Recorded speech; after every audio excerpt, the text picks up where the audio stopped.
put a smile on your face when you went from place to place. Good morning, good morning, good morning.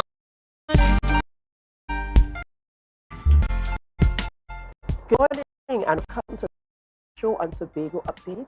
I am Dana. This is indeed a great day to praying is a live morning this morning. Right, so if you're using way you can remember to stay, remember to in your health. Very responsible. This won't get wet. Thank you so much. We are live. This is the morning show on. First, we're going to head straight with the news with Diana. The news in 30 seconds is brought to you by Flow. Tobago's news 5. Thank you, Dana. I am is your news in 9 seconds. Tuesday, 23. The PM and the found one lock with another out. Both parties have captured agencies like Negran and San Fernando to never outcome that of 20. Preliminary results, USD, PNM has tried 70. Moreover, it the US another lead over in their favor. PNM approximately 40,000 votes. Prime and leader of Rowley that government has come on now the general election. He welcome to local government. And the said he's performed especially and predecessor the UNC satisfaction with the party's of votes. She attributes strategy and other. She emphasized that those have lies their commitment to be more nation resilient economy. However, she acknowledged the party in to request recounts electoral districts, especially to Pia, who narrowly and Gary Griffith, the leader, said the party now forced to be with the news. The news in this section is brought by Tobago, after freeness is more speed and better TV. Get a free Samsung smartphone and free installation plus 200 per second for only $299 with a select 200 plan from Flow. Visit online at discoverflow.co today. And welcome back to the morning Tobago. And of course, we said we've got thanks for being in the list. We have this morning in our presence. Yes. You're sitting alongside like sunshine this morning. Good morning, one of you, Adana. It's that kind of rainy moment out there you indicate to yourself, go get up, get up. Right. You have those kind of bad certainly your serious of the level of the local election typically with to that point seven corporation both CM and not stand is enough kind of like that for down now being control the it's been one I get into down we are please on the very overall, I think in the words of the minister, a win is a win. If I take seat by one vote, in under right. the circumstances that will come of government elections, sending a clear signal in Trinidad.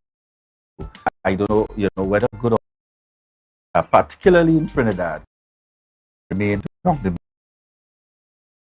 right view at this point to head on into sponsored here. This is your birthday shout out to Bates, sponsored by KFC.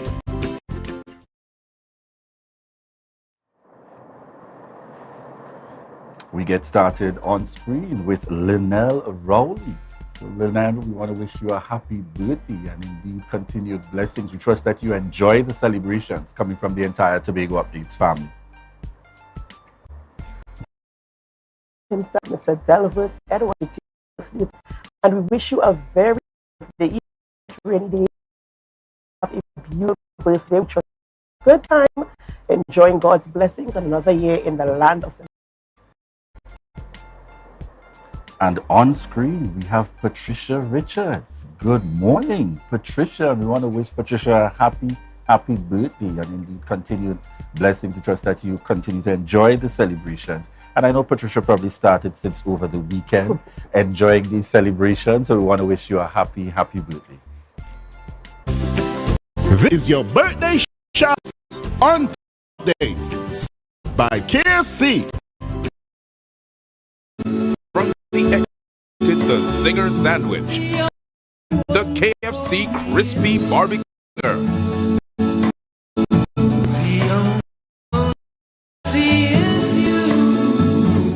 cheddar cheese,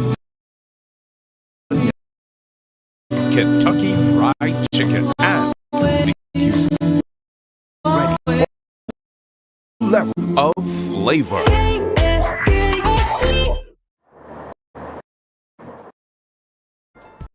And Updates morning show coming to live. What is it? Tuesday. It's really Tuesday the local government Trinidad. And I have up. Right, so on our course, we're going to have a conversation on local government elections with Dr. Vishnu Raghunath. He's a political actually we're going to be discussing that the outcome of the local government. Also, and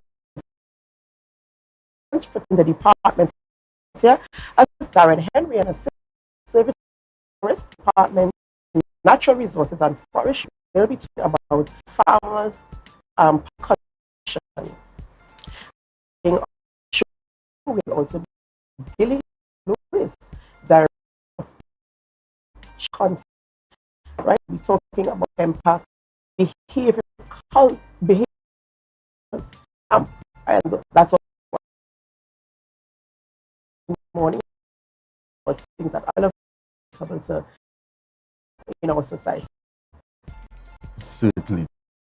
To those joining us on the line, probably on your way to work at perhaps pulling out coffee, Myrna Rob this morning, Julia LG, Joe Field, John, the two females, we want to say good morning to each and every one of you. Much for continuing updates morning show. As we head on into Tobago in Focus.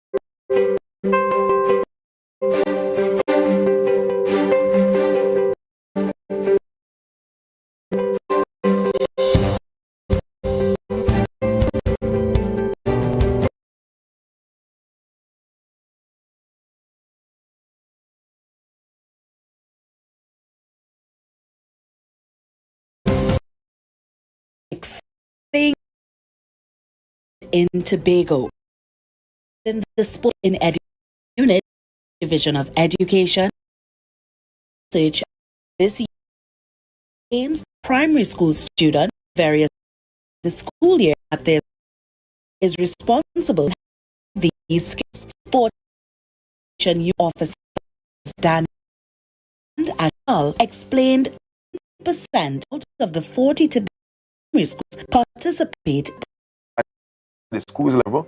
That's the it's hard in this times is in markets and just about party. You also find scouts, some clubs, some at these events to scout and athletes for their clubs. And we as a sporting education, we come clubs these talented athletes into their club and enhance what we put out there on a yearly basis in terms of football, track and field, and netball are due to participate in a lot more sporting disciplines in the future, according to Ms. Legal. I didn't hear anybody mention swimming. Is swimming not on the list of these well, disciplines? due to the fact that it's going to be reintroduced, hopefully soon we actually intend to add a few new sports to the roster. We just can't reveal it yet until it's released. Apart from the usual football and cricket, there are some new ones that are going to be added, so that is something to look forward to.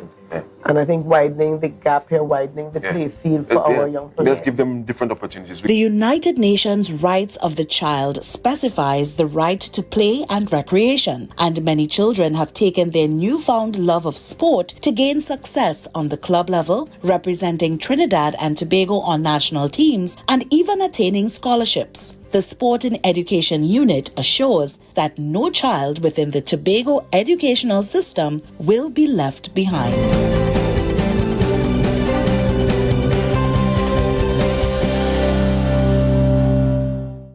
Summerama, real steam for the summer at Standard. Is a dream for the summer. Dreamy, steamy, Standard. What you have? All the best deals, no drama. Standard be beat like a hammer. Go tell your friend, tell your papa, tell your mama. We got more. Standards have what is searching for. Quality brand, discounts galore. New things for the summer, online in store. Summertime is here, so make the most out of it at Standard. Never beating on quality and price. It nice.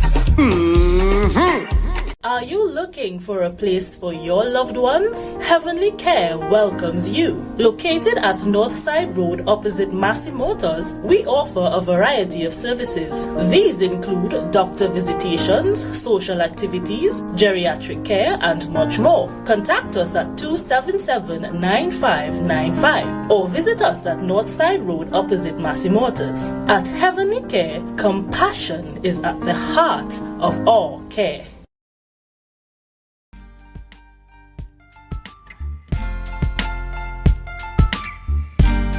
Put a smile on your face when you're moving from place to place. Good morning, morning. Good morning, viewers, and welcome back to the Tobago Updates morning show, coming to you here live from the Port Mall in Scarborough, Tobago.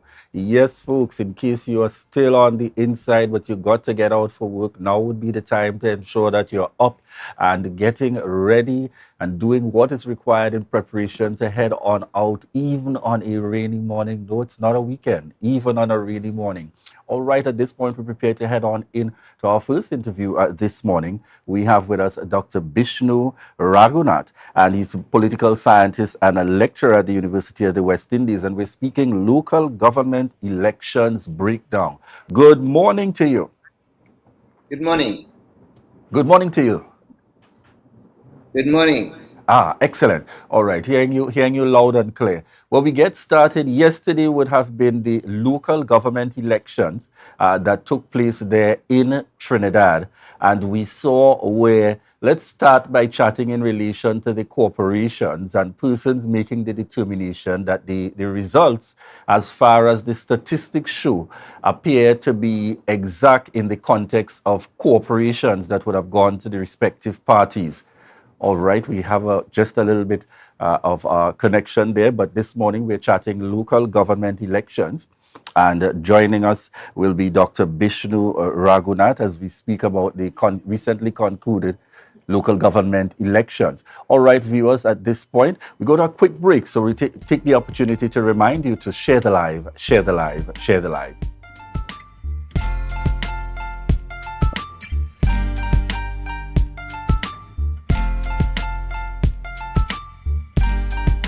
Inner Health, number 13B, Portmore, Scarborough, Tobago, with over 25 years experience, offering services in and not limited to microscopic blood analysis, reflexology, and the sale of a wide range of organic herbal products used to supplement thyroid, lymphatic, heart, kidney, and brain health, and the male and female reproductive systems. Come and chat with us. Remember, your health is your wealth.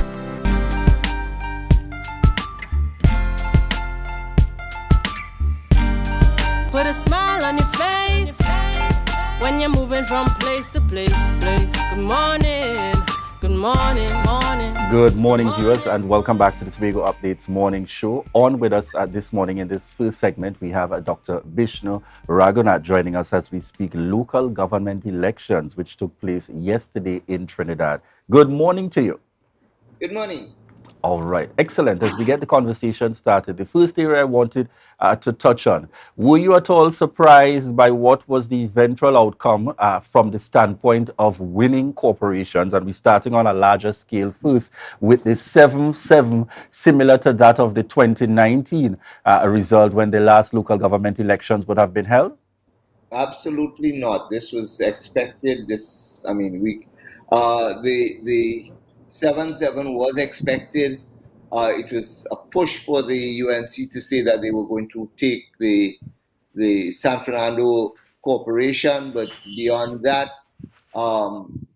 they knew full well that they had seven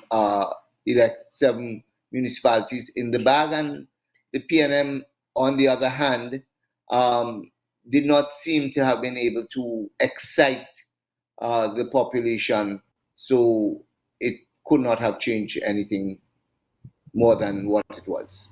All right. We see that there are indications by the political leader of the United National Congress indicating that they would have won the popular vote in the context of numbers. From where you sit, what would you say?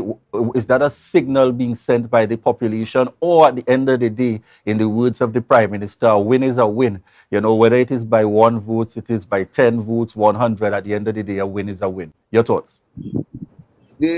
A win is a win in politics. Bear that in mind.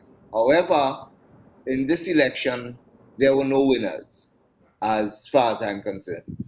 And I say that for the mere fact that, regardless of the fact that the UNC would have increased its number of electoral districts that it won in the election, I think they upped about 70 now, or if not 71, as opposed to the PNM one having 71, having 71. Okay.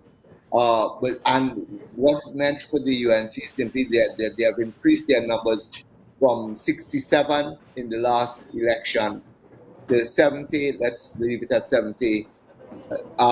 Bearing in mind that there were 2 additional seats this time around, so they got 67 out of they got 70 out of 141. The PNM had lost. PNM had 72 in the last election. They are down to probably 71, so that's a loss for them. And more importantly, however, when I say that there were no real winners in this election, the electorate that turned out to vote yesterday was dismally low. And if that is an indication of our democracy, it means that all our political parties, and I'm not saying only the PNM and the UNC, but all the other political parties, the PDP, the NTA, the PEP, whoever else have you, none of them could have excited significant numbers of people to go out there and vote. And that, I think, is the loss for the country in terms of democracy. Mind you, there's that whole question. Why do people not want to vote in a local government election? Well, there are many reasons for that, amongst which would be the fact that they're not really involved in participating in the process. beyond the election day. They are normally left out. Local government is not delivering. But like I said, critically, the parties could not excite the people to go out there and vote. Tobago for the element of other parties, outside of what would be our two main political parties, the UNC and the PNM. We saw a number of others, and you just referenced in terms of the PDP, Gary Griffith and other entities putting forward themselves, but as you would have put it, not being able to really excite the voter to come out and really exercise the vote to the extent that they would have been able to at least win a seat, even if not a corporation. Is there room in Trinidad and Tobago for a third party? Based on what we saw yesterday, I would say no, the third parties are not really going to break any ground in trying to break into the political system. What we saw, however, is that we saw that there were alliances developed, and I must say that the alliances that we saw developing in this election could probably take us into the general election. But as to whether or not the third party will make a significant impact, not if they are going at the rate at which they're going. I mean, the numbers for the third parties, I don't think any third party got. Probably the NTA would have gotten over 1,000 votes, probably. But that was simply because the NTA was in an alliance with the UNC, and they would have gotten the UNC votes. But beyond the NTA being in that alliance with the UNC, third parties have not made any inroads into the politics of Trinidad. Dr. Vishnu Raghunath, both parties would have campaigned. Some indicated the focus for the United National Congress would have been on general issues, general election issues. Would you say that was a strategy, seeing that they might naturally be propelling and focused on 2025 at this point, because we are almost at the end of 2023 and heading on into that campaign mode? Definitely, the UNC did what they had to do in terms of strategy. They called this election to raise the issues that are affecting the citizenry, knowing full well that, again, the citizenry would probably respond more to national issues rather than to local issues.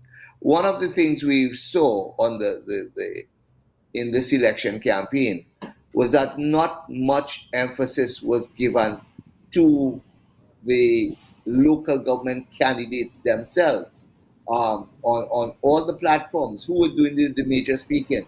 It was the national leaders.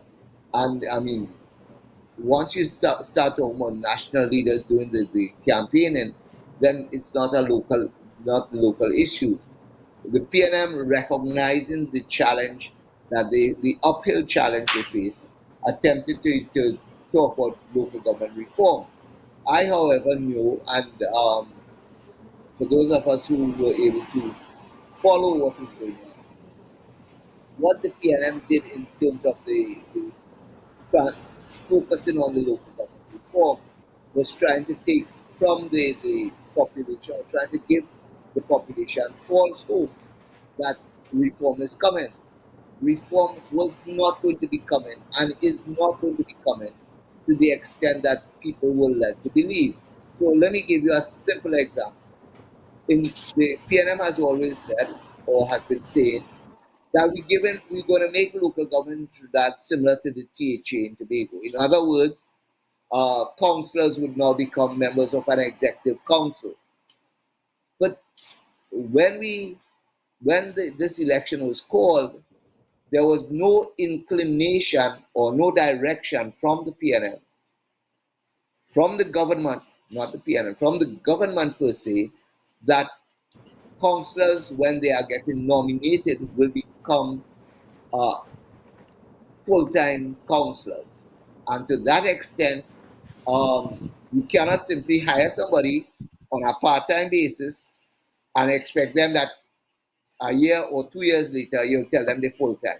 It doesn't work that way in elections. And to that extent, what it meant is if we were to go to those executive councils in the same way you have the executive in the THA, you would have to call another election. In Trinidad and in Tobago in the 1996, when we were going into the THA reform, the amended THA 1996, Act 40 of 1996, what the government did in Trinidad, the central government did, was to say that we are going into an election, and on the morning of the election in 1996, they proclaimed the legislation which would have given executive authority to the Executive Council of the THA. That was not done in this election. So those of us who know better would have said, don't expect that happening in Trinidad during this term. So yes, there would be incremental suggestions at reform. For instance, we may have management changes and so forth, but as to whether we'll get to that stage of reform that the PNM told us that they were given, no, it's not going to happen. So you see very much the same kind of issues will be plaguing us, or is any, are you hopeful any at all that within this term of office for local government, that going into the 2025 general election, that there will be some focus on local government reform by the current PNM administration? There may be managerial changes in the councils, but that is at an administrative level. It is not going to be political. So in that context, and yes, they're going to tell the local government councils that local government councils that we're going to collect some of the property tax and you'll have that money. But again, that was another disingenuous way to tell local government we're giving you money, but we're not giving them any extra money, because what they're going to get from property taxes are going to be deducted from the grants that are normally given in every budgetary allocation. So it's just simply that you're getting it from a different source. You don't have to wait for central government, but you're not getting any extra money. So again, those were some of the concerns that for those people who looked on would have said what the PNM was selling to the country as reform is not really reform. All right. Thank you very much there, Dr. Bishnu Raghunath, sharing his perspective on the local government elections, which just concluded yesterday. 7 corporations to the United National Congress and 7 corporations to the People's National Movement.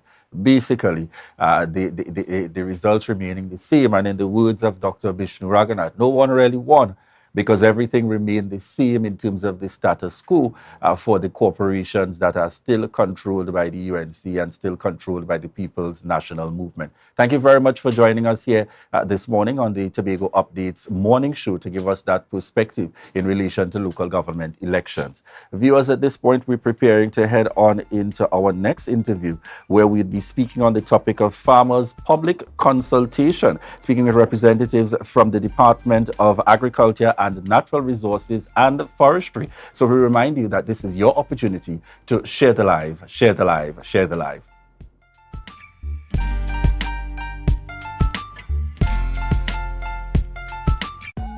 Right now, Tobagonians are just scurrying down to Bonaccord, right in Stobie Local Road. You know why? To come down and shop at Authentic Builders General Hardware, the only hardware store in Tobago that is giving you guys Trinidad prices. So for instance, such as steel, 1/2 inch and 5/8, $7,895. 5/8 construction ply for $260. Every single thing that you will need to do your home renovation or start your new construction, we have it right here. And to get your quotation, it's very easy. Just WhatsApp us at 272-1990 and we will do your free WhatsApp quotation for you.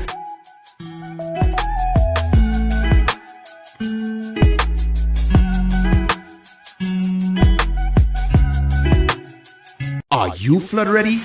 Review and update insurance coverage. Install floodgates and barriers. Create a family flood plan. an initiative to help people prevent, prepare, recover. TATIL, where people are people.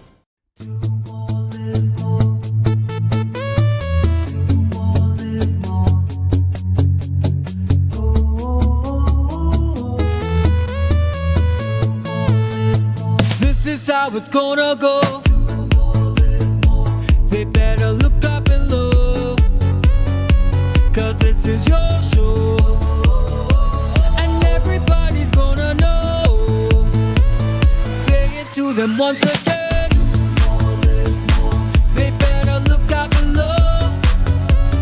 This is your show, and everybody's gonna know. That's how it's gonna go. They better look up below, 'cause this is your show. You can now get whatever you need whenever you need it anywhere in Tobago with Tobago. Your meals, medication, groceries, and shopping all delivered directly to you. No more hassle, no more stress. Get the Tobago app today on Google Play or Apple App Store. That's TAPPOGO, and let us deliver to you. Check our website at www.tapogo.app or call the experts at 494-TOGO and 484-4746. Tobago. Relax. We will get it to you. Tobago's at your service.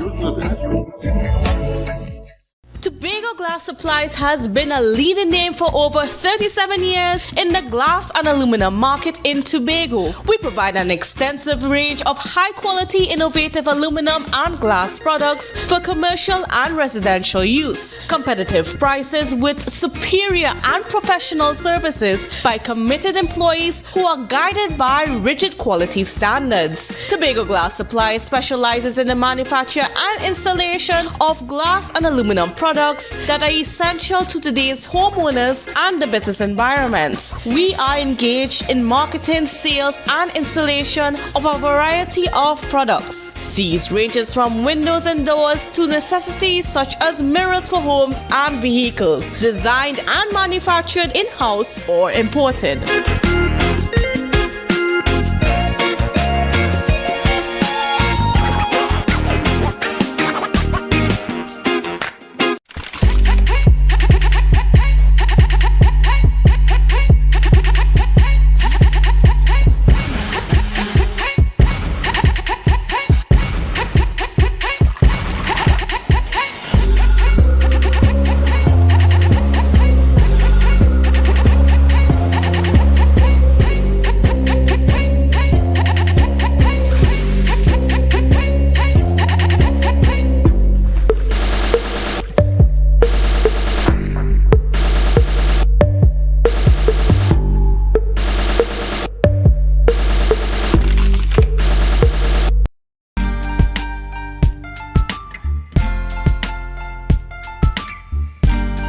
Put a smile on your face when you're moving from place to place. Good morning, good morning, morning, good morning, morning.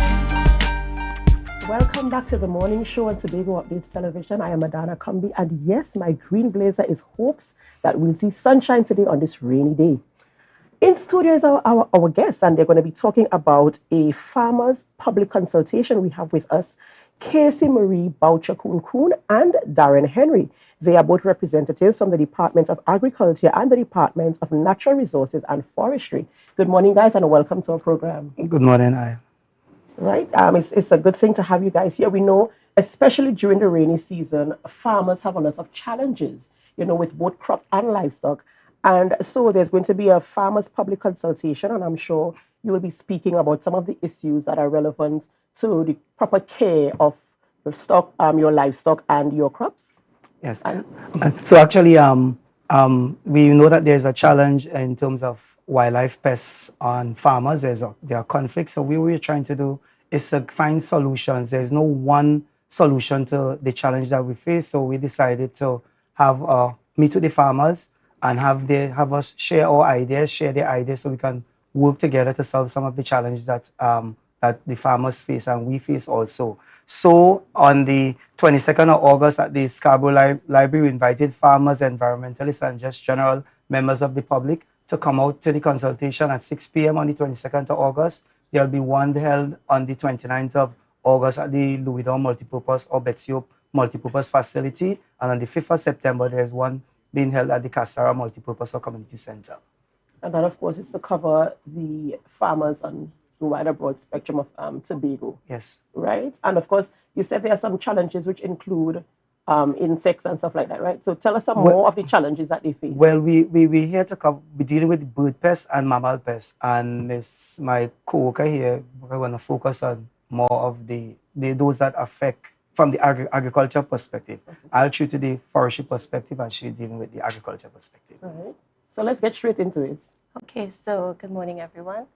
Under the Department of Agriculture, Food Production Department, the Plant Protection Unit, which is the unit that I work under, is responsible for identifying pests primarily in crops, but we do identify pests and diseases in all flora across the island.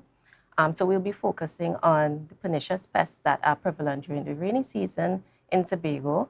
Of course, you know, giant African snail is prevalent now. We'll also be dealing with issues of the leatherleaf slug, another mollusk that is plaguing many of our farmers and home gardeners right now.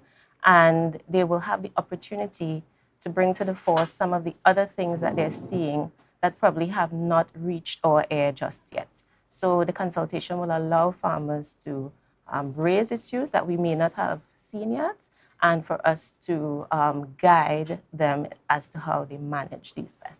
I was just about to ask also, of course, the consultation will sort of bring resolution to some of the issues that they're facing as to how to deal with the pests, how to remove them, how to, you know, stuff like that to safeguard their crop. Yeah, that's part of the objective, because some farmers have some success stories. We know agoutis are a challenge to cassava and or root crops, and some farmers have some success stories. So the idea is for us to put out all of our ideas, some people to share success stories, so others will take it back and see how best they can implement it on their farm holdings, basically. Because no one solution, we have a challenge on the island regarding the pest. And it's good to have a consultation because, as you said, you know, you gather information, people's experiences. Now, although you have the expertise within the division, it's good to have the public consultation where they come in and bring their stories, they bring their challenges and stuff like that. Tell us again, you mentioned about 2 or 3 different consultations? We're having three consultations. One on the 22nd of August at the Anne Mitchell Gift Auditorium in the Scarborough Library at 6 p.m. The second one will be held on the 29th of August at the Louisdon/Betsy Multipurpose Facility, and the third one on the 5th of September at in Castara at the Community Center. Recently, we have observed that a lot of the bird pests are on the rise, and we have to, yes, agriculture is a very important part of the economical development of Tobago. So we can't just sit by and have the pests take over, because we have to eat also. But we bear in mind we have to do the necessaries and also keep everything in equilibrium, basically. That's right, and not just eat, we also have to make money from our food, right? Yes, we also have to sell, we have to export. You know, we have to, as you said, it's an economic pillar on the island, so we have to ensure that we safeguard our crops and all the things that we produce to bring income and also to feed our families. But one of the things we observe too, some people, we might be contributing to some of the challenges that we're facing. For example, in the past year, we have seen 2 videos where people would have been extracting a agouti from a live boa constrictor. Snakes are the natural predators to the agoutis. And when everybody have a phobia, since biblical days, people have a phobia about snakes. So they tend to kill snakes, but snake have its own role to play in the whole ecosystem. And the boa constrictor, the larger ones, will control to some extent the population of agoutis. Now, agouti have a gestation period of every 3 months, basically. So it means that agouti could breed 3-4 times per year. Right. So you see the challenge, and when you take out the natural predator of the agouti and then you have abundant food source, you see what could happen. And but you know, one farmer would have given us his success story, simple, by just having dogs on his farm and his agouti problem was solved. So that's why we want to consult with the people to harness all the ideas. We do have all the solutions, because and then we have challenges too, because I remember growing up and a lot of farmers had shotguns. To to cull some of the vermins, which are the squirrels and the parrots, etc. But now with the whole situation with the crime, and I'm just maybe thinking that maybe because of the situation with crime, farmers now on the island have shotguns to control pests, the parrot and those kind of things now. And then again, the parrot was a vermin, but is now a protected species basically. They would have changed that about 2 to 4 years ago. So the status of the parrot has changed, which have its own complications in terms of controlling it on private holdings. Yes, because parrots eat your peas, don't they? No, not peas. No, it's not peas, what parrots eat. Parrot, the fruits, the right, mangoes, the right, good. tamarack. Yeah, Right. I've never seen them. Maybe they do, but mainly the cocoa, the parrot, the cocoa, your citrus. We have woodpeckers destroying citrus. We have the parakeets with flavor pepper, okra, sorrel. We have the purple gallinule, which is the prettiest bird to me in the world, and bugging people planting and dasheen. So we have a lot, even dasheen, the purple gallinule is destroying, causing problems to farmers. This is a crop that grows underground, Underground, right? the dasheen, yes. Wow. So you see, the public education is good because at least we get to identify some of these pests, and we get to identify how we can treat with them. And as you said something earlier that sometimes mankind, sometimes we are our own enemies, right? Well, because sometimes we intercept in things that we shouldn't. We should allow nature to take its course, and we should follow the procedures that are laid out and the guidelines that are laid out by the professionals. Yeah, because if we cause any disruption in the whole equilibrium of the ecology, we have an imbalance. And for example, the agricultural population appears to be very high on the island, and that is because of a number of factors: food source, people just killing the boa constrictors, etc., and other factors. And sometimes even the whole husbandry of how the farmer will keep his farm, encouraging vermins on his farm. Some people, we have a lot of part-time farmers, probably, yeah, that people are not spending the time on the farm. They go to work and then they spend 2 hours on the farm, and all day they leave the parrots and cockroaches and vermins out there to play, to do what they want on the farm, basically. Sometimes we're not harvesting crops at the right time. We're leaving them where we should pick them, and we're not doing that. The things changing. Yeah. Things changing. We have to protect some plants by whether we're sleeving them, the cocoa, or sleeving the crops, or putting nets over some Cultural beds. practices. Yeah. But you said something there that even although the public consultation is primarily for farmers, I'm thinking people with small home gardens can also benefit, because you said something. I have a small home garden at home, a small kitchen garden, and you spoke about the right time to harvest. Sometimes you might go out there and the fruit looks like it's ready to be picked. You pick your tomato when you go inside, or you might think, nah, it's still green. Let's leave it to get red. But sometimes it's ready to be picked at green, and you could take it inside for it to get red, right? So stuff like that, I think, is also very important to discuss.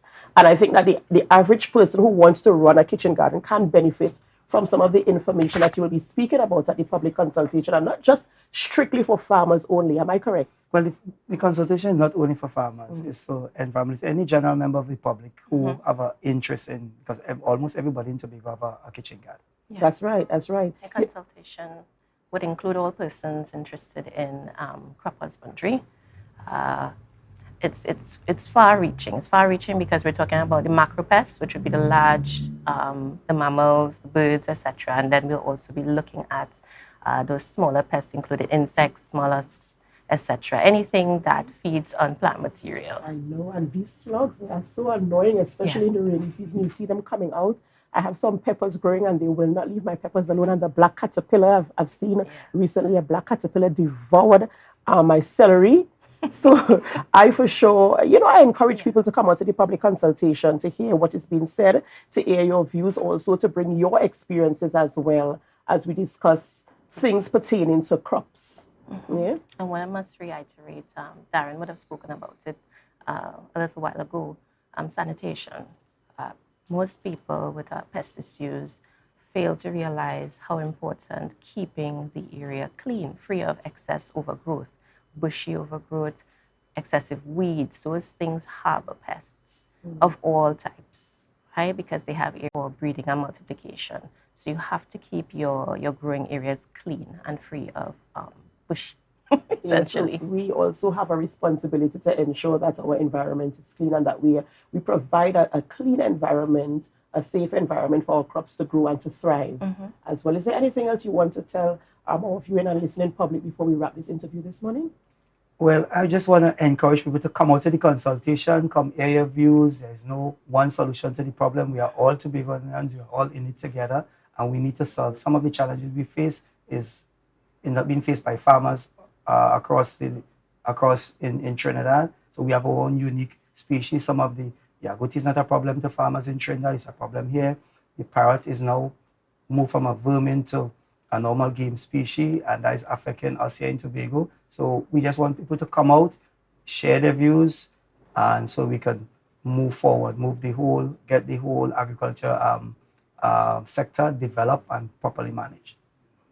Thank you so much, ladies and gentlemen. We've been speaking with Cassie Marie Boucher Kun, who is a plant protection specialist in the Department of Agriculture, and Mr. Darren Henry, Assistant Conservatory of Forest in the Department of Natural Resources and Forestry. And they have been speaking about the public consultation for farmers and those who are interested in farming in general. The consultations will be held across the island of Tobago, and they're inviting everyone to come out, hear your views, and to receive information that will help you to ensure that even your home small garden will be thriving. That's it for this discussion. We are here on the morning show on Tobago Updates. I am Madonna Combi. Of course, we're going to a break, but before we go, we invite you to share the live, share the live, share the live. We'll be back.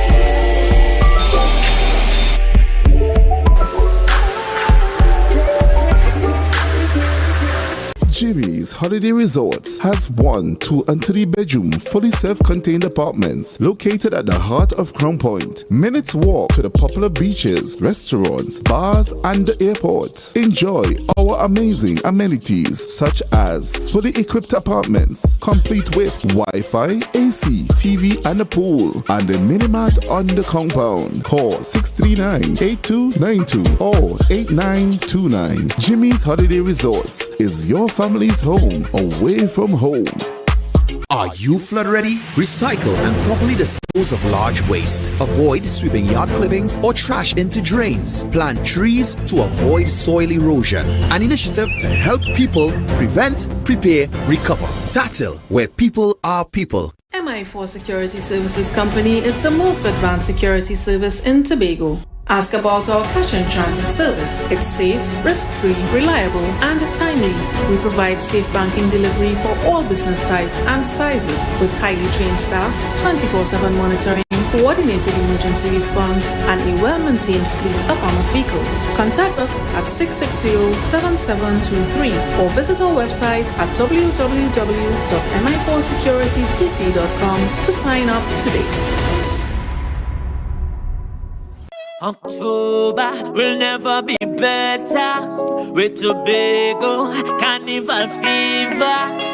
Book your passage and come on over.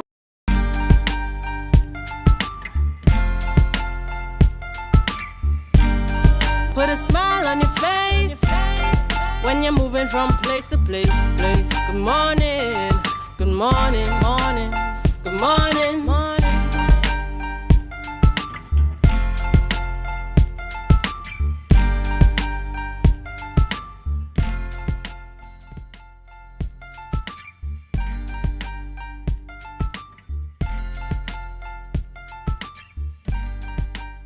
Good morning and welcome back, viewers, to the Tobago Updates morning show, coming to you here live from the Port Wall in Scarborough, Tobago. We're just at about 7:46 a.m. and heading on into this segment. We have on with us Billy Sterling Lewis, Director of Impact Change Concepts. And this morning we're speaking about the Impact Behavioral Health Camp Inspire. Good morning. Good morning, Julian. Good morning, Trinidad and Tobago and the wider world. Hope you're doing well. Yes, and I hope you're doing well also as we get the conversation started this morning. I want you to start by telling us a little bit about the impact change concepts. Tell us about the institution. Sure. Impact change concepts, or it's actually impact behavioral health now recently had to revise the name to really capture all that we do now, is a mental health organization that deals with behavior change. So we focus on helping persons address issues of trauma and loss. We help persons focus on issues of overcoming mood disorders and other mental health challenges, including substance misuse and some non-psychotic mental disorders. And we focus on persons who are adolescents up to the older age. So we are full mental health organization, but we do it from a holistic place, which is why the name had to change. So we don't just do psychotherapy now, which is what we started out with, psychotherapy in education and training, which is also something we do, but we do it from the holistic place. So we do mood and food and the brain-gut connection, mind, body, and spirit connection. All right, and we're jumping right on in. Camp Inspire. Give us some Yes. information on this initiative. Sure.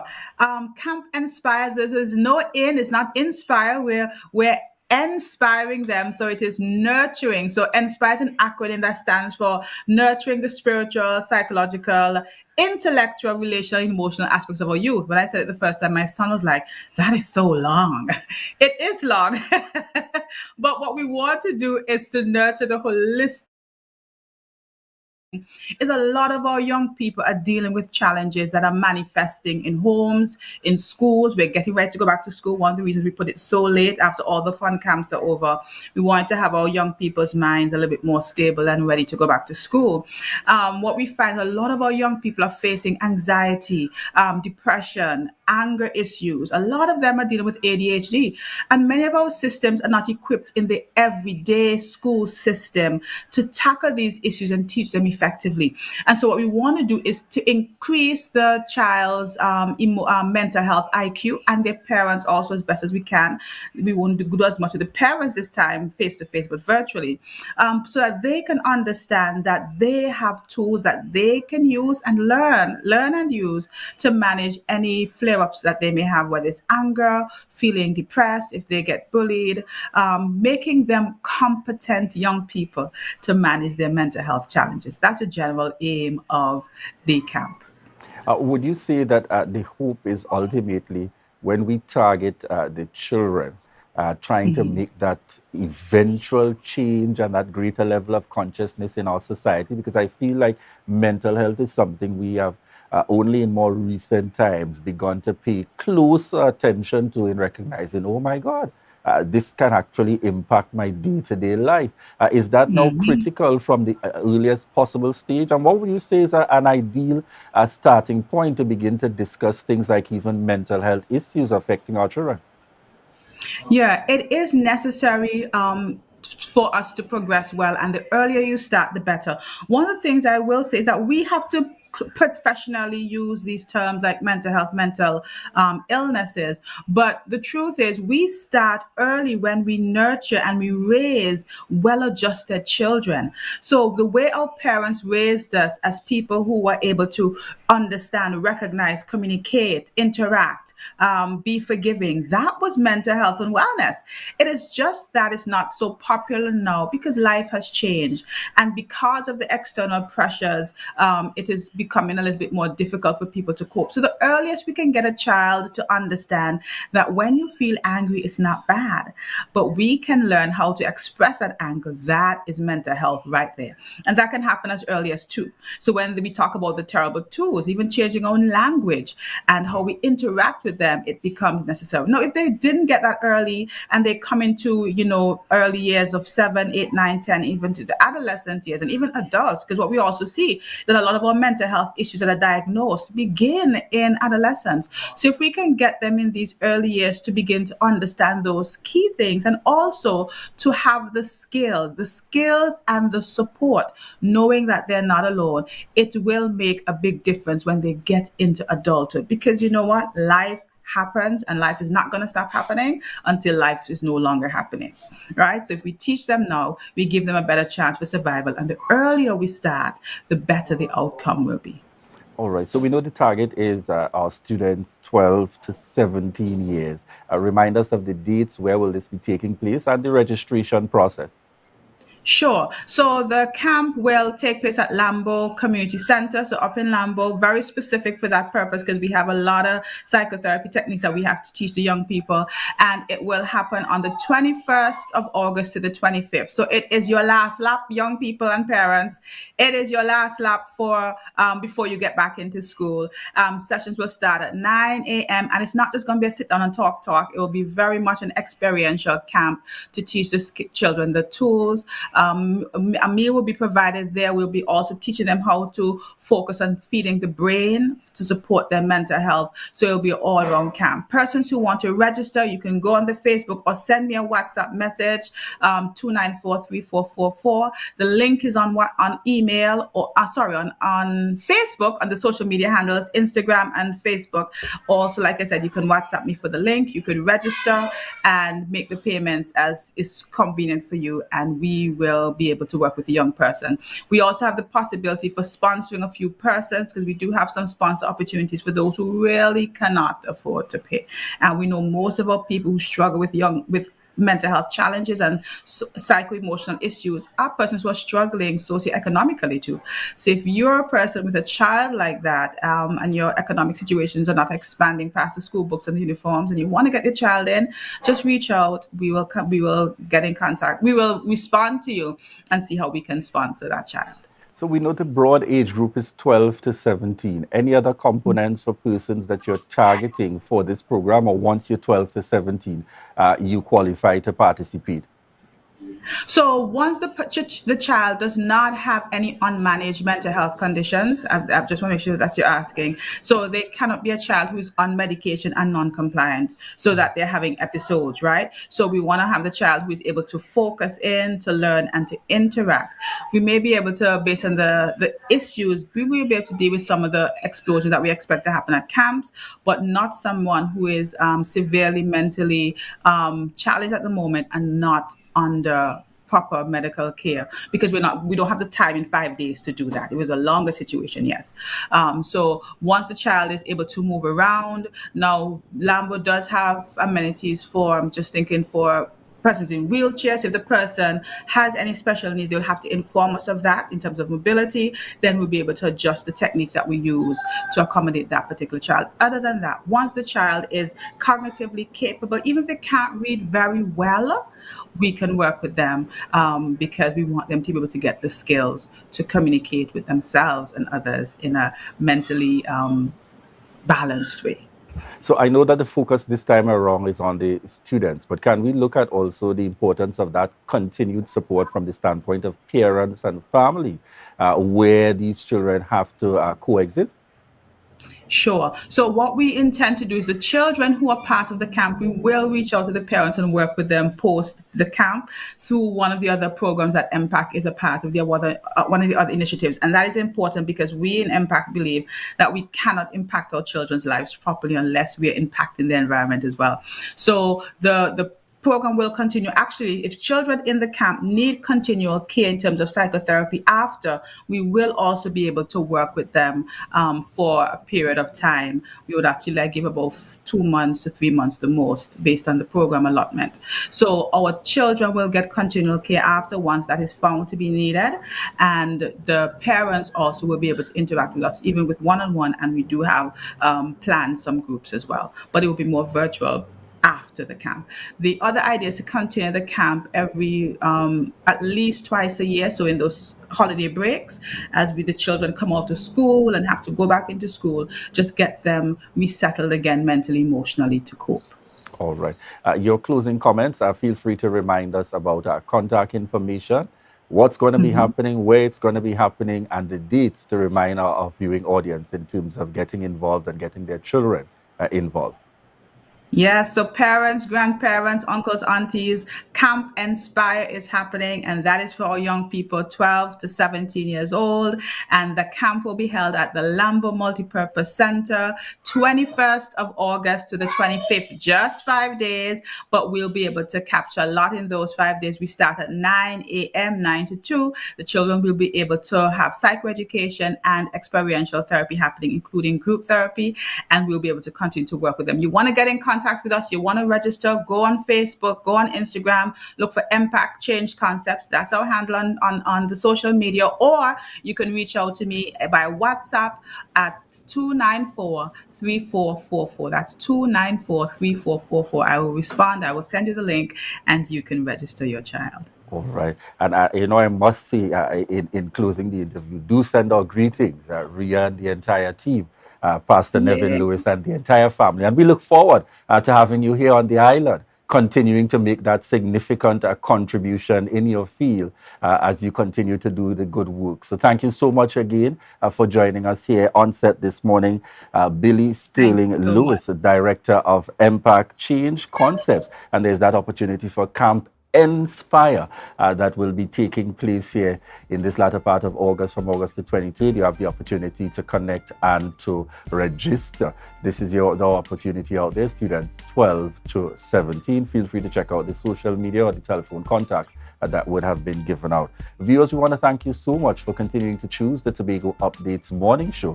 We're just about at the end of this morning show, the Tobago Updates morning show, but stay tuned and stay connected, because we are heading straight on into Tobago Notes, and that will be followed by GMT. So bye-bye for now. Stay connected.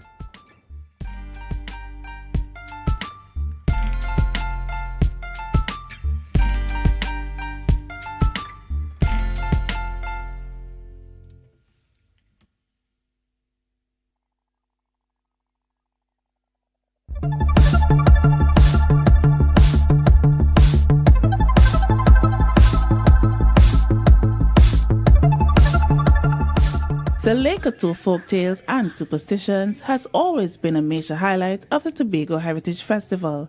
Despite the rains, many came out in their numbers to witness the retelling of our cultural traditions.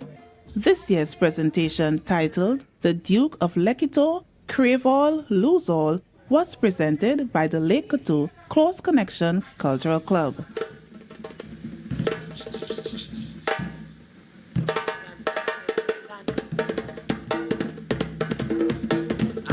A sword in my hand, help me to use it now. I have a sword in my hand, help me to use it now. I'm going away to watch and pray.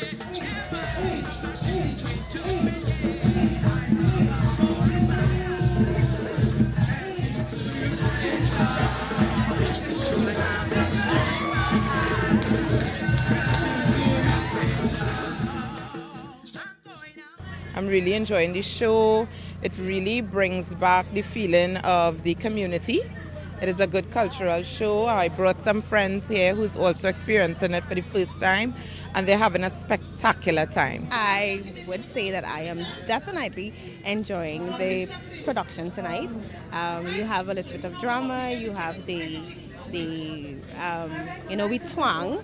So it is really interesting, and it kind of like reminds us of how things used to be a long time, because I could tell you, I remember getting my cocktail as well back then, right? So it is really nice, and I think we should definitely continue with this. That was a production of the Department of Information, Office of the Chief Secretary, Tobago House of Assembly.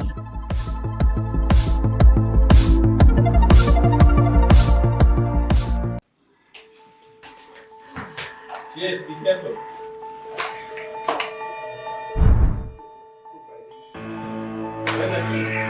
Honey, I feel I'm going to start to cook, yes, because these children must be hungry now. Right?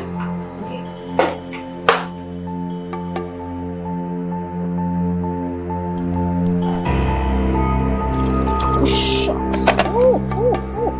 These plugs, oh my gosh.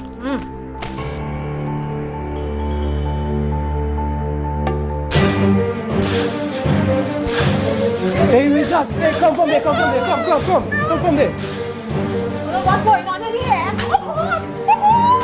Oh God, that's not by exhibition, boy. What would you do if this happened to you?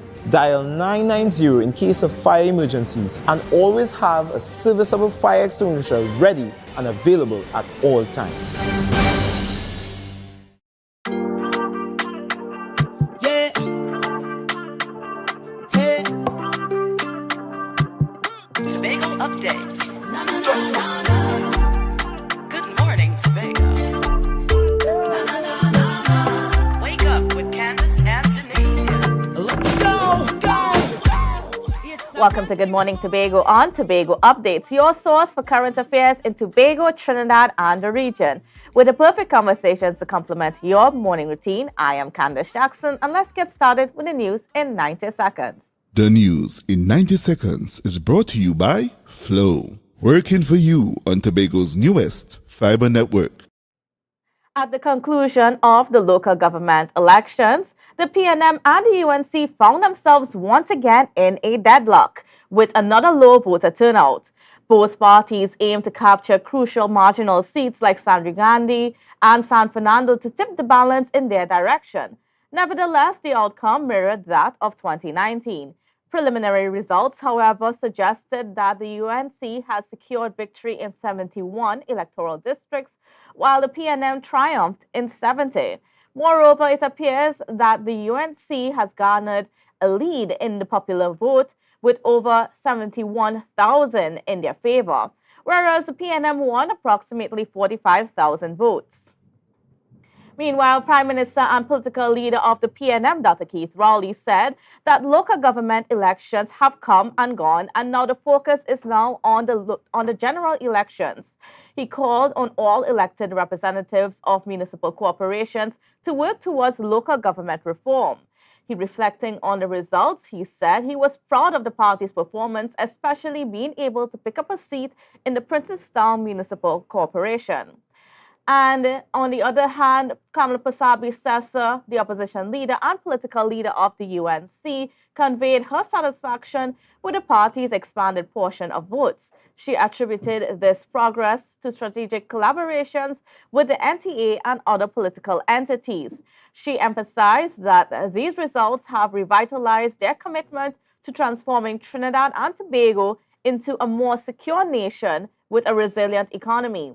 However, she acknowledged that the party intends to request recounts in several electoral districts of Tunapuna Piako, where they narrowly lost. And Gary Griffith, the leader of the NTA, said the elections proved that the party is now a force to be reckoned with. And that concludes your news in 90 seconds. The news in 90 seconds is brought to you by Flow, working for you on Tobago's newest fiber network. Tobago, after freeness is more speed and better TV. Get a free Samsung smartphone and free installation, plus 200 megabits per second, Paramount Plus, and more for only $299 with a select 200 plan from Flow. Visit online at discoverflow.co today. And welcome back to Good Morning Tobago on Tobago Updates on viewers on this very, very rainy morning. We are being joined by Mr. Didan Daniel, who's the chairman of the Tobago Reforestation and Watershed Rehabilitation Company. Good morning and welcome to you, sir. Good morning and thanks for having me here this morning, Candace. All right. So first of all, there are some changes that are happening to the program. So can you just give us an idea of what is the shift in the direction? The shift is more so to make a community and a social impact in terms of the work that we do, to meld the aspect of reforestation with rehabilitating people, increasing the forest capital at the same time, and also making changes to the environment that it positively impacts people. Mm-hmm. So, I mean, give me an idea, because we've had some challenges or we've had some reports of farmers or people who are involved in the program and no longer working there for whatever reason or the other. Could you shed some light on that? Who not working, like farmers and so on? Yes. No, well, as an organization, you're always in flux, you're always in renewal, you're always in, and so on, and we are like unlike any other. So. Mm-hmm. So in terms of the workers that you have involved, like give me an idea of how that Okay, works. so we have through our contractors mainly, we have about 115 daily paid workers in the program. And they are distributed in different spaces in Tobago, in Argyle, in Belgrade, and in Speyside.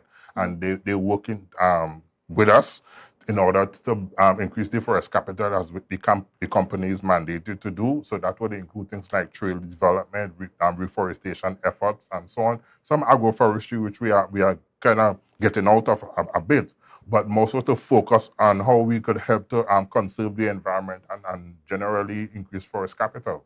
What are the plans you have for conserving the forest and for just increasing our conservatory efforts there? Well, first and all, just to create an awareness in the community of the need to conserve the soil. It's something that has been given to us as a heritage, and we must do what we need to do to preserve it for succeeding generations.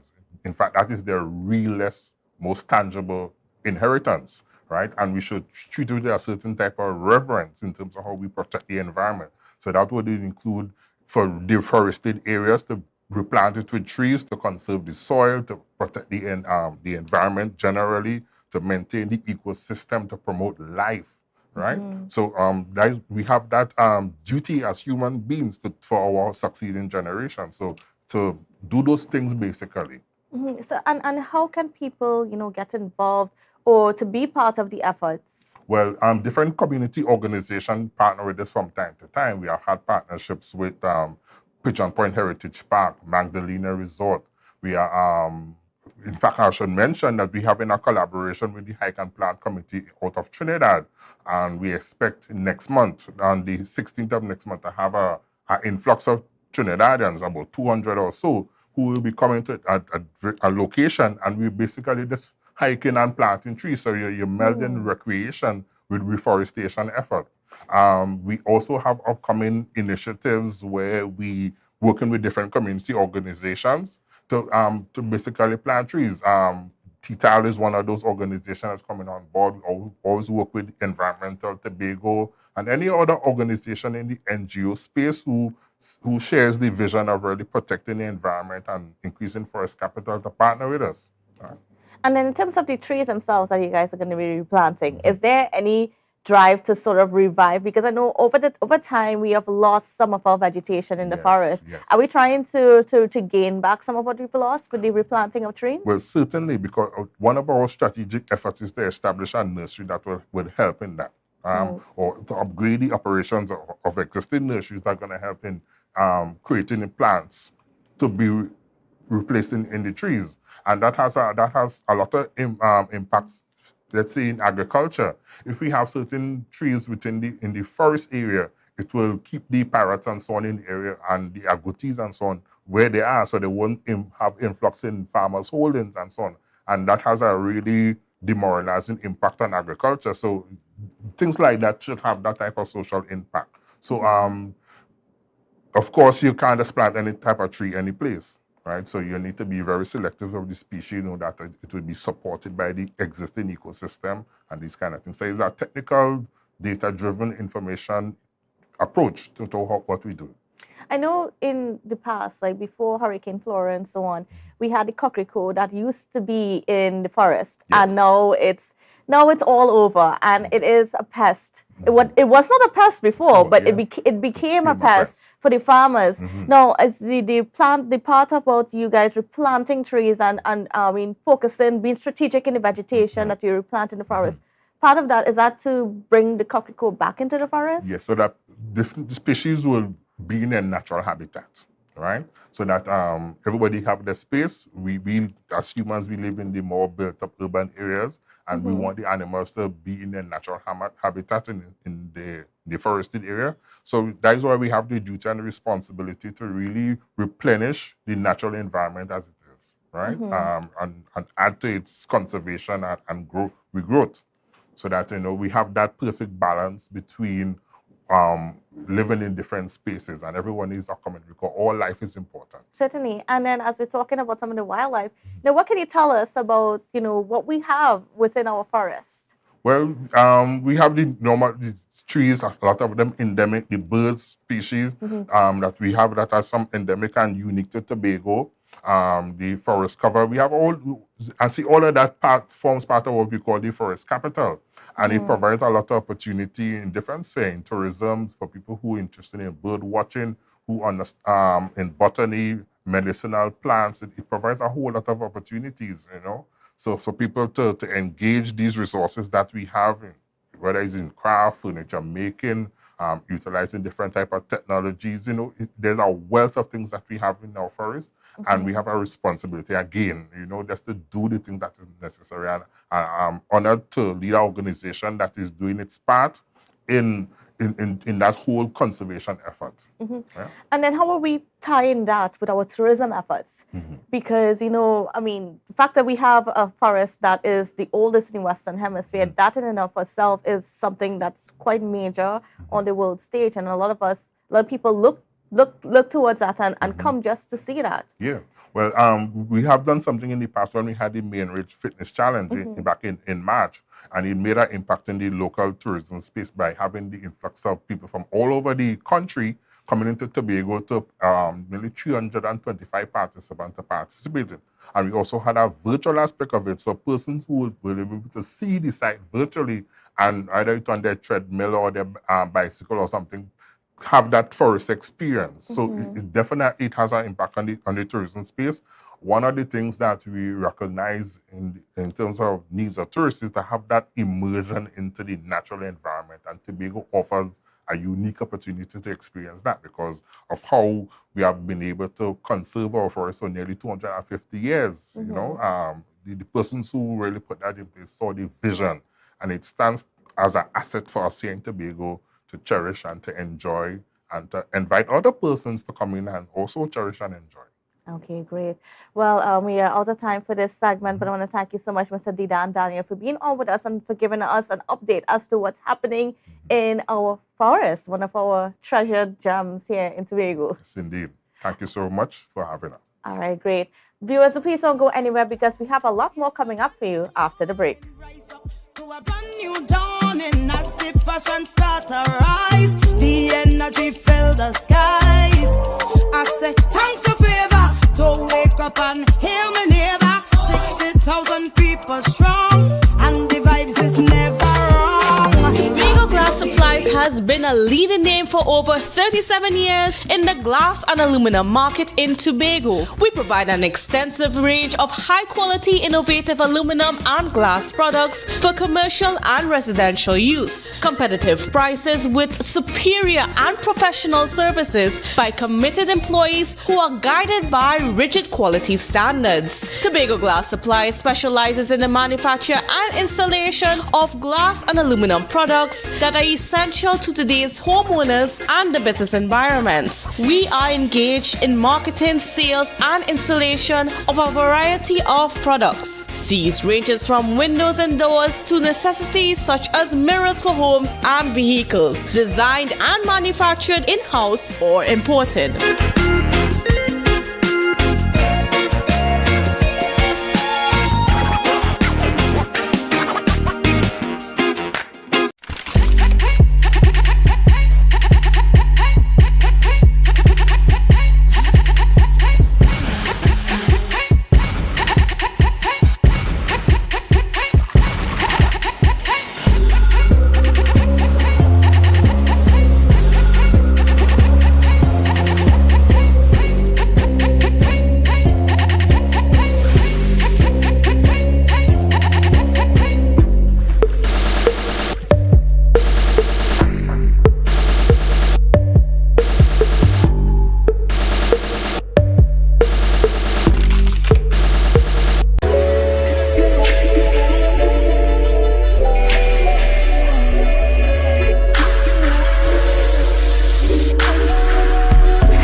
updates. Good morning, Tobago. Wake up with Candace and Denicia. Let's go. It's a brand new morning. Rise up to a brand new dawn. Welcome back to Good Morning Tobago on Tobago Updates. Viewers, yes, we are getting into some of the politics, getting into some of the comments on the recently concluded local government elections, although it's not quite over because we know there's going to be some recounts happening in a few places in Trinidad. So to give us a perspective on the preliminary results, we are being joined by political analyst Dr. Winford James. Good morning and welcome to you, sir. How are you? My name is Jackson. I am strong and good. How are you doing? I am good. It's good to see that after a long night, you're still alive and well. Par for the course. Par for the course. Certainly. Now, we're once again in a deadlock between the UNC and the PNM. Of course, both parties are calling it victories. But from your expert opinion, what does this say about the politics of Trinidad at this point in time? But it's not expanding in terms of support. The parties are not getting more support than they had from 2019. The voter turnout is an indication of that. We don't have all the data in just yet. I suppose during the course of the rest of the week, we will have such data. But the PNM has not advanced its position, nor has in terms of seats I'm talking, areas that they won. There are 14 corporations. Neither of the two major parties has advanced its position with respect to electoral support. So people have been hearing, I think, what the parties have had to say during the campaign, but the people have not been listening. The people are hearing, but they have not been listening. It's almost as if they have written off both parties in terms of getting wider engagement with the people. So both parties have a job to do to expand their appeal to the population. It could also be, Candice, it could also be that people understand that local government elections do not confer the real power in politics. It's the parliamentary elections that do. And when local elections are held, the distribution of resources is perhaps unequal with the ruling party being favored in the process. And people see neglect all around them, and they hear all kinds of reasons and excuses. And, well, they simply stay at home. So there's lots to be done. The government, of course, has come up with an act to reform local government elections. And if you ask people, what is it the act says? Nobody knows. Hardly anybody knows. If you ask people to tell you what they expected to see from reform, they will tell you things like drains and, taking care of community facilities and so on. People simply do not know. And Dr. Rowley in his post-election remarks said that now that the elections are out of the way, then he and his party and his cabinet could proceed to make the changes that he has not made since he began office, and even, of course, since he was part of the party that has been ruling the country. But he says he's going to be applying himself now to the implementation process. And you know that is going to be important because one of the clauses in the Reform Act is the collection of property tax. Yes. Yes, by the various corporations. Now, do you think that Dr. Rowley would be able to execute those plans smoothly? I mean, we heard him last night. He called for the cooperation of all the elected representatives towards this. Like, what is the road looking like ahead for even just getting the property tax implementing that, and I mean making the changes to result in that local government reform that he campaigned on. Well, I don't know if he campaigned on that. That's what he claimed. But in my area, in Trinidad, where you are calling me from, nobody discussed any reform issues. Whether they had a town meeting, which I don't think they did, or they announced their messages via a loudspeaker, roving loudspeaker. But he says that that's what he campaigned on. If he did campaign on that, he merely recovered the votes that he had or the party had in 2019, because the situation has not changed, Candice. He can't boast that the people have endorsed his attempts to reform local government, because he has not won more seats than he did in 2019. It's still 7 seats for the PNM, and it's still 7 seats for the UNC. But the UNC is not in government, the PNM is. And the PNM will have to contend with the UNC and with the UNC's own ideas about what local government should be all about, what the changes are. Of course, the act has been changed and has been assented to by the president. So we are talking implementation now. There's going to be a lot of pushback from the opposition, and they began that process before the elections. So we have to wait and see how that goes forward. But my main concern is the ignorance of the general population about local government reform and the part they can play in their corporations to improve what passes for local governance in the country. There's a lot of work to be done, Candice, and the engagement with the people, in my mind, is paramount. Yes, and I mean, as you brought up that point, we saw political leaders on both sides of the spectrum. They were the ones that leading the campaigns. And there was a complaint that came out of the whole season that you heard from the political leaders about major issues within the country, but you did not hear necessarily from the representatives themselves, the candidates themselves, about the issues that really do affect people on the ground in the sphere of local government. Yes, that's true. I suppose they would argue that they walk around the communities, the corporations, and they talk with people, and they get a sense of that, and they get a sense of people's ideas as well. But the wider population does not know, and the wider population does not know, because the politics is not being orchestrated in that way. That's how the culture of our politics, to get people to feed those who are ruling them, those who are on top. It's not a bottom-up.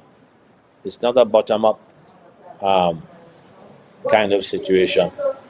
All right, and then we are seeing as well that coming from the preliminary results that the UNC captured the popular vote. So even though the seats are what it is at that deadlock, that's a 7-7 split, the regional corporations, I should say, but we're seeing that the UNC was able to garner more of the votes than the PNM. What does that say about the strength of the PNM right now in Trinidad? What's the significance of getting the popular vote at the local government level? People talk about parties getting more votes than the other. It has no governance effect. It is what has happened, but our politics at that level is related to how many seats you win in the election, and there are 14 of them, right? whether you win the popular vote or not does not affect the price of cocoa. You follow what people use that because they see that as an advantage. They use it and say, well, more people voted for us. But that's not how it goes. It's how many seats you have. Just as in the parliamentary election, it's how many seats you win that would dictate whether you form the government or not.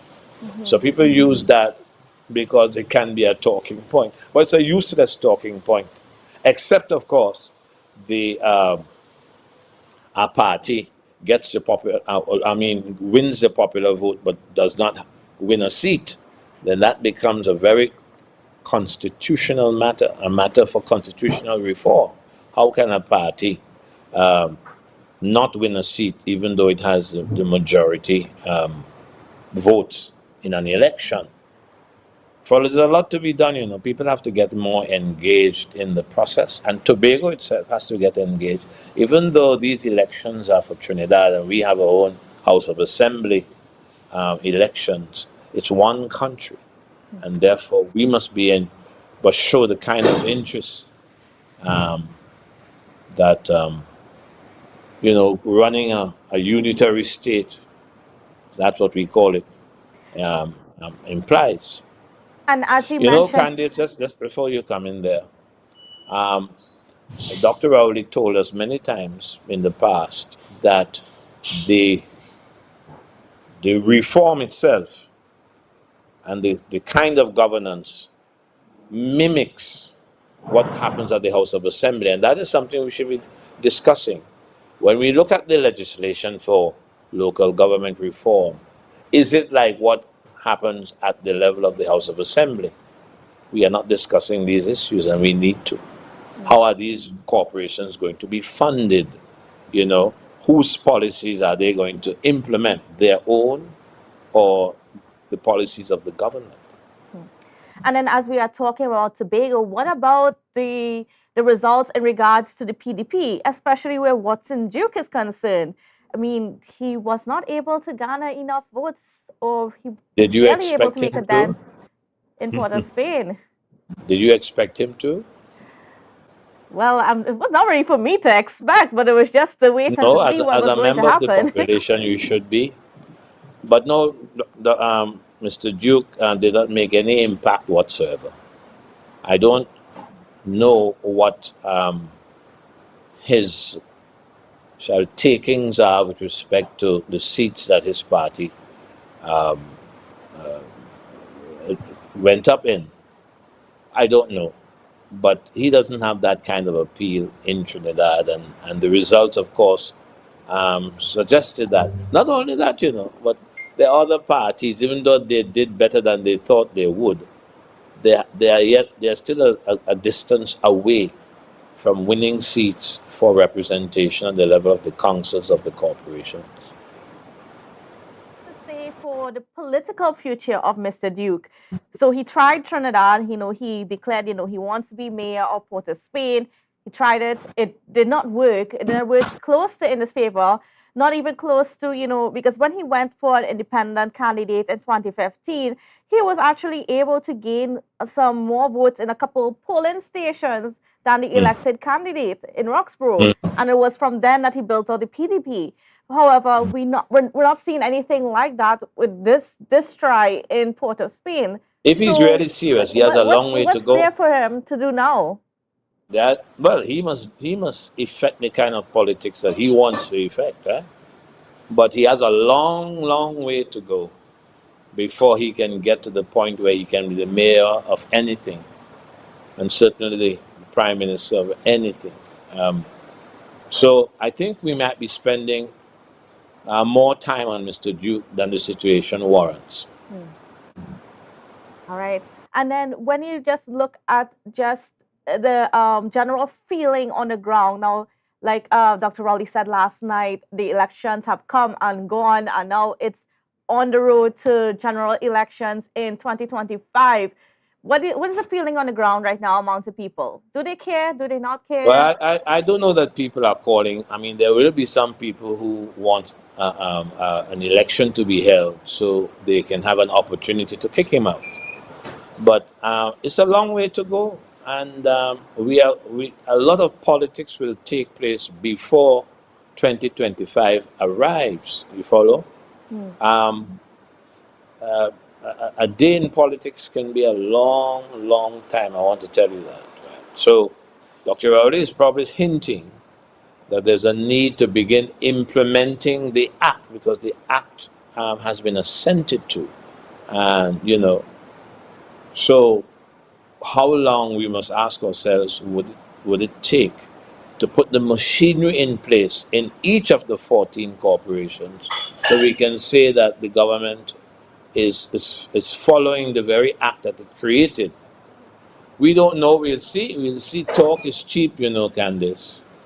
But Dr. Rowley's history with respect to local government reform is not the best. It's very patchy. It's taken a long time, right? So we are going to have to wait and see the extent to which he engages with the people, the extent to which the people engage with him, the extent to which people who want more power over their lives in the local communities. That should be an exciting thing, but we will wait to see how he engages. But don't forget, Candice, that the UNC has as many seats as Dr. Rowley's party did. It's not as if he won more seats than anybody. The people are giving, shall we say, the people are giving regard to what the UNC has done as well. It's not only what the PNM has done. They are in power, so you can say that they have the edge over anybody once you're in power, the way our politics is structured. But there's a lot of work to be done, and starting with the property tax, we will see how the government proceeds. And then when you look at the results as well, it seems as though it's an indicator. Or, I mean, even though there is still some time before the general elections, but maybe we can predict that for the general elections there would be another tie in Trinidad where Tobago will then come into play. Tobago's seats would be very important. So then what does that say, I mean, for even just the emergence of the TPP on Sunday, having its official launch? How does all of that work together as we move on towards general if you're elections? talking about it from the PNM point of view, the PNM's position, if it wants to continue, is not particularly safe. There are many people gunning for the PNM, right? And you mentioned there the Tobago People's Party is gunning for the PNM. Watson Duke's PDP is gunning for the PNM. So, but it's too early to say. Things change over time, but we can say that we are watching the developments, and the developments, and if we make a prediction from this point, do not seem to be favoring the PNM, because it's got to fight to keep those 2 seats. And in Trinidad, there's a lot of disaffection with the PNM in the way it has been conducting government in the country. So it's not as if the PNM will have planes sailing, but it's too early to be definitive about what's going on now vis-a-vis what will happen in the parliamentary elections. Viewing everything that has happened, what course should the TPP take? Or what lessons should they learn from the local government elections? Should who take? The TPP, the Tobago People's Party. They have no lessons to take. They are now starting up, as a party at least. They have to engage with the people if they want to survive. They can't run their politics apart from the people. They cannot be perceived to be even though they won 14 seats, they cannot be perceived to be taking action disconnected from the people. So their fortunes will depend in large part on how well they carry the people along with them. If they don't, they're going to fail miserably. That might be a lesson here. Um, how do they hold on to their 14 seats? Well, yes, time will tell, but the trick is to consult with the people, be guided by what they think. They'll have to continue doing that if they want to survive, if they want to do well against the PNM in particular. And then just looking at the coverage last night, and even over the past couple of weeks, we saw some of the PNM leaders. We saw political leader of the Tobago Council, Answer Dennis, Senator Lawrence Hislop, and Minority Leader Kelvin Morris. They were on the campaign trail in Trinidad for the PNM, and they were part of the machinery at Balize House last night. What does that say about what's happening in the PNM camp, especially where Tobago is concerned? The PNM has always had a united front, at least on the surface, if not deep down under the surface. So you have always had the Tobago politicians, the leaders, joining with Trinidad in local government elections, right? And you do have it too in the parliamentary elections. The political leader of the PNM, other high-ranking personnel in the PNM, they go down and they give help to the effort in Trinidad to win seats, especially in the marginal areas or the PNM disfavoring areas. So that's not remarkable.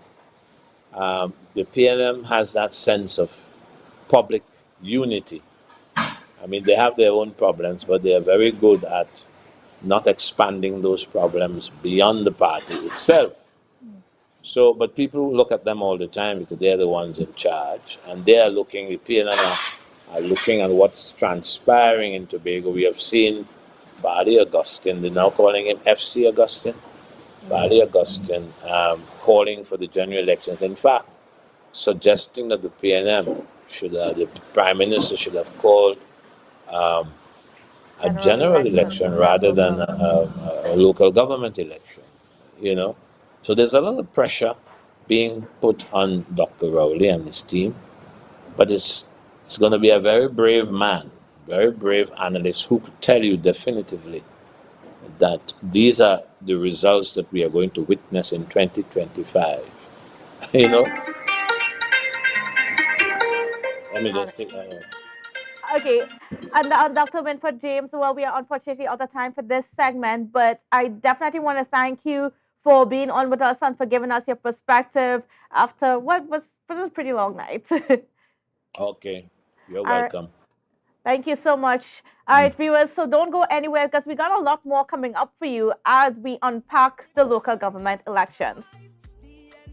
Jimmy's Holiday Resorts has 1, 2, and 3-bedroom, fully self-contained apartments located at the heart of Crown Point. Minutes walk to the popular beaches, restaurants, bars, and the airport. Enjoy our amazing amenities such as fully equipped apartments, complete with Wi-Fi, AC, TV, and a pool, and a mini-mart on the compound. Call 639-8292 or 8929. Jimmy's Holiday Resorts is your family's home away from home. Are you flood ready? Recycle and properly dispose of large waste. Avoid sweeping yard clippings or trash into drains. Plant trees to avoid soil erosion. An initiative to help people prevent, prepare, recover. TATIL, where people are people. MI4 Security Services Company is the most advanced security service in Tobago. Ask about our cash and transit service. It's safe, risk-free, reliable, and timely. We provide safe banking delivery for all business types and sizes with highly trained staff, 24/7 monitoring, coordinated emergency response, and a well-maintained fleet of armored vehicles. Contact us at 660-7723 or visit our website at www.mi4securitytt.com to sign up today. October will never be better with Tobago Carnival fever. Okay, passage and come on over. Yes, be careful.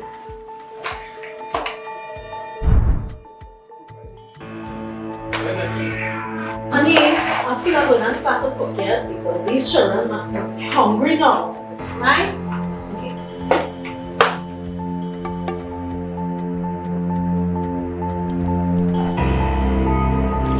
Oh, shucks. Oh. These plugs, oh my gosh.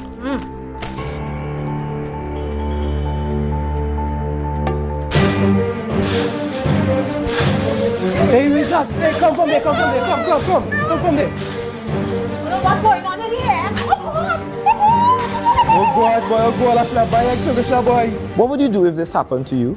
Dial 990 in case of fire emergencies and always have a serviceable fire extinguisher ready and available at all times. Tapicom. Welcome to the future. The only card you will need in a new world. Digital business cards. Safe, hassle-free. The future is here. Tapicom. New generation digital transfer. Digital time clock cards. Digital attendance cards. Air tags. Customized designs. Digital clothing tags. Digital pet tags. Tapicom. The future is here. Contact us today. The best place to stay in Tobago is at Thorn's Place with rates starting as low as 200 TT. Call or WhatsApp 745-7306 or 682-8676. We are located uptown Scarborough, 5 minutes away from the port. Remember, at Thorn's Place, our aim is to make your stay safe and affordable. Never ever worry, don't mind if life make you sad. I tell them never ever worry, if your house get flooded out real bad. I tell them never ever worry, what I'm saying is true. So just consider, Tatil will always be here for you. Tatil, where people are people. You know what I mean.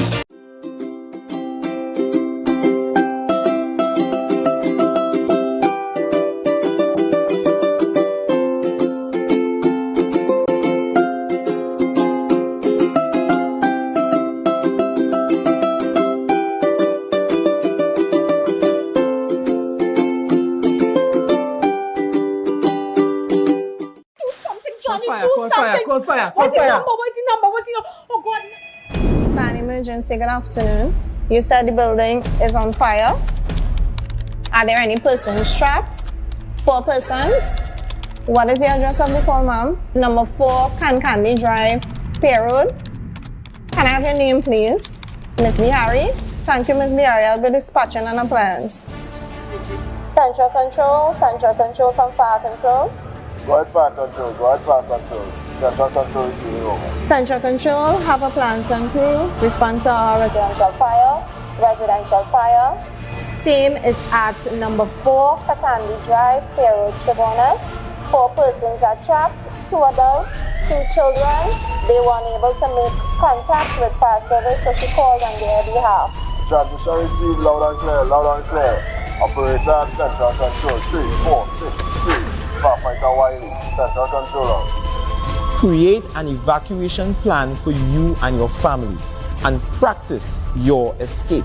Always ensure you have more than one way to safely exit your home. Your lives may depend on it.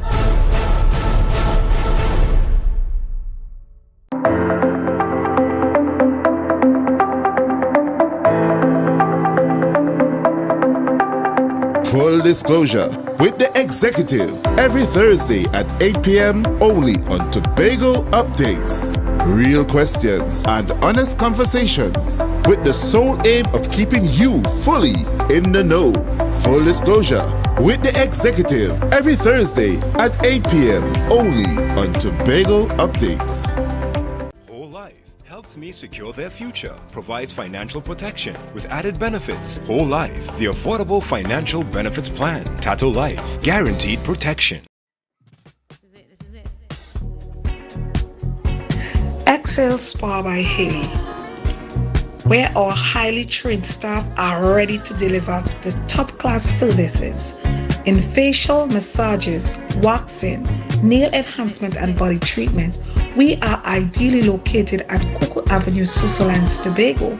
You can find us on Instagram, Facebook, TripAdvisor, or you can call us on 730-0149. Exhale Spa by Haley.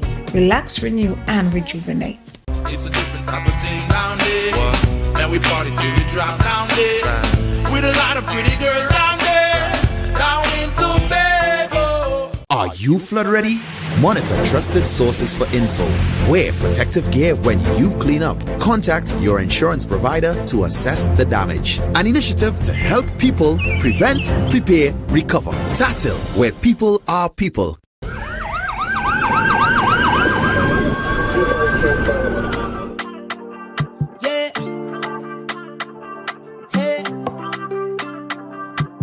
Tobago updates. Good morning, Tobago. Wake up with Candace and Denise. Welcome back to Good Morning Tobago on Tobago Updates. Yes, viewers, we are continuing our conversations this morning in regards to the local government elections. It was a 7-7 tie again. It's the seats, the original corporations, I should say, the municipal corporations remain the same as in 2019. And we are being joined right now by political analyst, Mr. Derek Ramsamouche, who is going to give us a perspective on what happened with the results last night. So good morning and welcome to you. How are you doing this morning?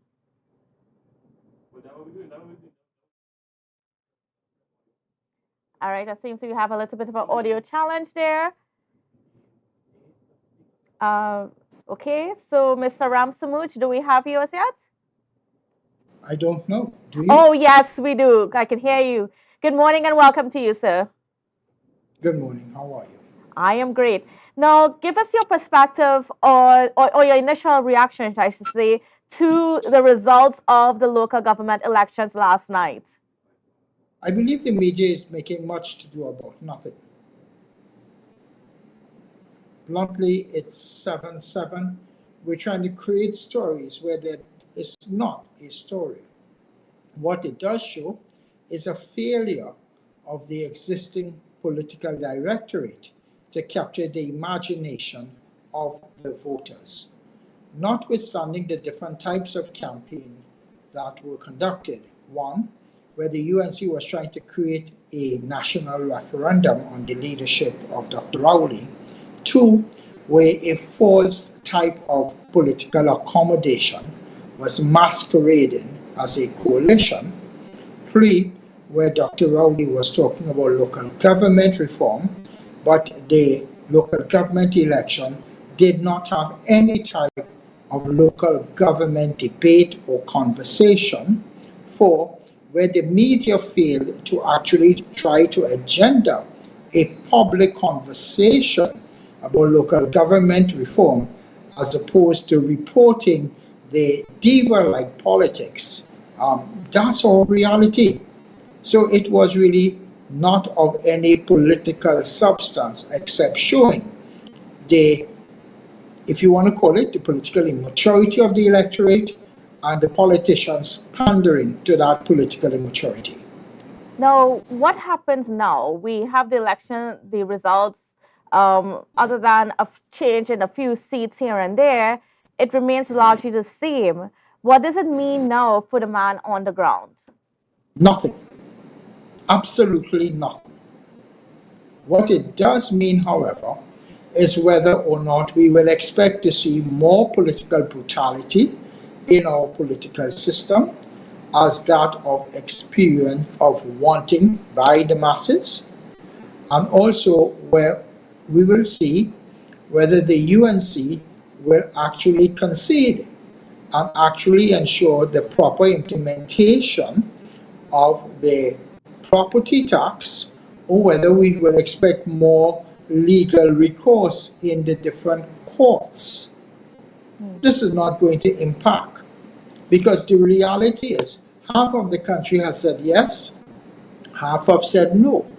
But how that translates into any kind of activity is what the challenge will be. Well, the PNM signaled very clearly that they are going ahead with government reform, and specifically the implementation of the property tax.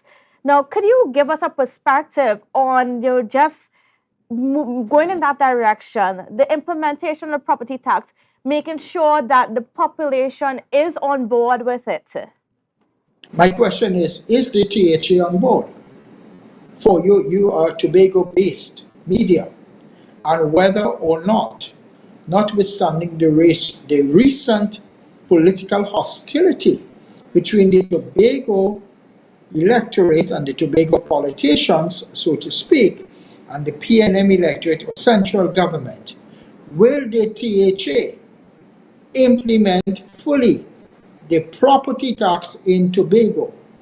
And if it's based on your annual rental value and the quantum of property in Tobago that is tourism oriented and revenue earned oriented, that's a huge catchment area. So the issue is more than the local government. The property tax is for Trinidad and Tobago. And when you look at the recent comments in Tobago, what would Tobago THA do? And what do you think they should do? What is your advice in regards to that? Because as far as I'm aware, we have not heard any conversations with the government and the THA in regards to property tax. It seems to be only centered around the local government elections and that campaign for local government reform. It seems to be centered around Trinidad, but we have not heard the connection with Tobago. Well, it's a center of inequity. We are a country known as Trinidad and Tobago, and you cannot discriminate and only tax one segment of the population called Trinidad and not tax the segment of the population called Tobago. And this is local government reform for Trinidad and Tobago. And while we may have the perspective of different words representing different geographic spaces, the taxation principle must be equally applied to all properties in the state called Trinidad and Tobago. And when do you predict that we will have to be, when the property tax would be due? I am not a government administrator. Okay. Okay, so going back to the election results, now we're seeing that, the UNC seems to be getting, or from the preliminary results, they seem to have gotten the more of the popular vote. What does that say, even though the voter turnout was very low, what does that say about, just the UNC's efforts, their coalitions with the NTA and other political parties in Trinidad? It does not really say much for them, because for you to win the next general elections, you've got to be able to win the constituencies of San Fernando West. You have to win the constituencies of Tunapuna and St. Joseph. And when you look at the common denominator called polling divisions, if you were to apply the local government results by polling division onto the same polling divisions for the general elections, it does not augur well. Yes, you may have gotten the popular vote places of your traditional support, had a larger voter turnout. But in the areas that matter to form national government, you will some distance to be in the race competitively. And, just going back now to the people that are on the ground, because, the results, they've come and gone. I mean, of course, over the next few days, there's going to be some recounts, and then there's going to be the selection of the aldermen and so on. But, on the ground, though, what is the feeling of the people? The people would be not by either political party. Let's assume and give it the benefit of the 30% voter turnout, which is by far high, maybe 25 to 28%, on an electoral million people. So that's basically about 250,000 persons coming out to vote. I'm seeing that this may have split down evenly. That's about 125 to 130,000 persons voting for Party A or Party B. Indeed, very honored in terms of all the resources put on campaign to inspire people to vote. And then as for the political parties themselves, the UNC and the PNM, what should they take away from these elections? What they should do is a review of all their policies, connectivity of their policies, and the implementation of the policies that will try to improve quality of life of citizens in the next 12 to 18 months. Anything after 18 months will be viewed as political campaigning and an attempt to try to influence the voter. So one is delivery. Two, where you're not in a position to deliver like the opposition, of having credible policies as opposed to politics of a cry baby. Thirdly, issue of how you communicate your message so the younger generation, to the persons who are new voters who are now turning 18 in the next 2 years, to your voters up to 35 years old, what message would resonate with, and what is the method of communication? Because no one is going to read your manifesto. People could barely tolerate a 30-second ads.